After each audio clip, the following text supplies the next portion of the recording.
বন্ধুরা, আপনারা কি কখনো ভেবে দেখেছেন যদি বাঘ এবং ভাল্লুকের মধ্যে লড়াই হয় তাহলে তার পরিণতি কি হবে? হায়না কি ভয়ঙ্কর চিতার মুখ থেকে খাবার কেড়ে নিতে পারবে? যদি কোনো হাতি কোনো গন্ডারের সাথে লড়াইয়ে জড়িয়ে পড়ে তাহলে কে জিতবে?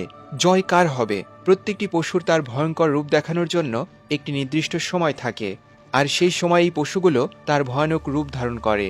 সেই ভয়ঙ্কর রূপ দেখে জঙ্গলের রাজা সিংহ পর্যন্ত ভয়ে থরথর করে কাঁপতে থাকে। বন্ধুরা, আজকের ভিডিওতে আমরা প্রাণীদের এমন কিছু ভয়ঙ্কর লড়াই দেখাবো যেগুলো দেখার পর আপনার চোখ কপালে উঠে যাবে। তো চলুন দেরি না করে ভিডিওটি শুরু করা যাক।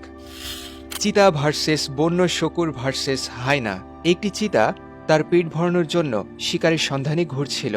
তখনই সে একটা বন্য শকুরকে দেখতে পায় যে তার বাচ্চাদের সাথে ঘুরছিল।